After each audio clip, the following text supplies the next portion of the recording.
Ongi etorri bideo tutorial berri batera. Gaur erakutsiko dizuet nola erabili Writer programa Ubuntu Linuxen. Lehenengo Writer programa irekiko dugu, hurrengo pausotan agertzen den bezala.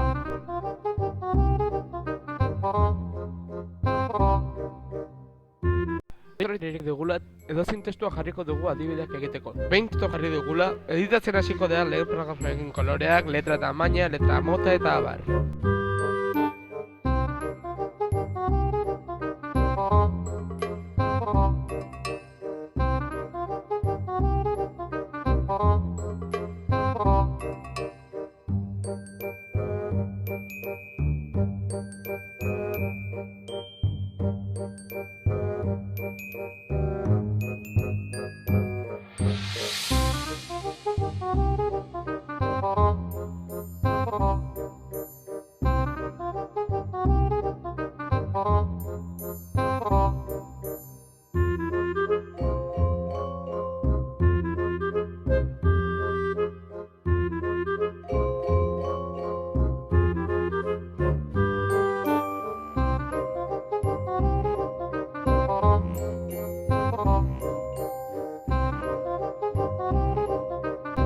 Orain, bigarren paragrafoa editatuko dugu.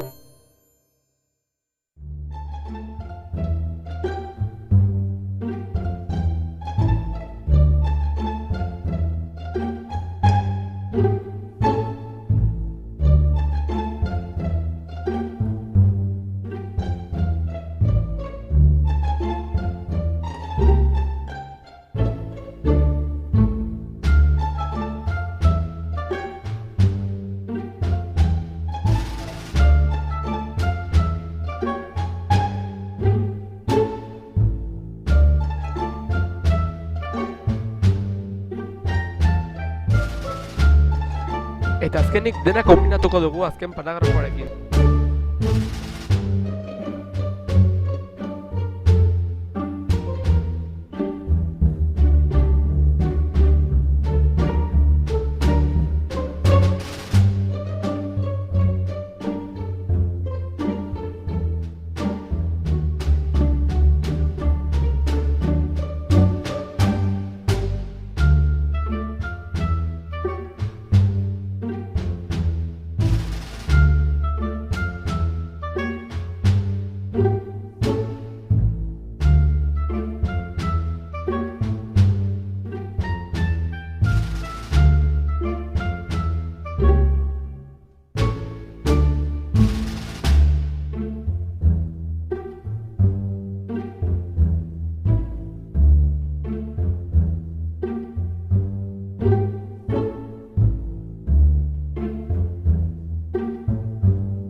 Hemen bukatzen dugu tutorial hau. Hurrengo arte.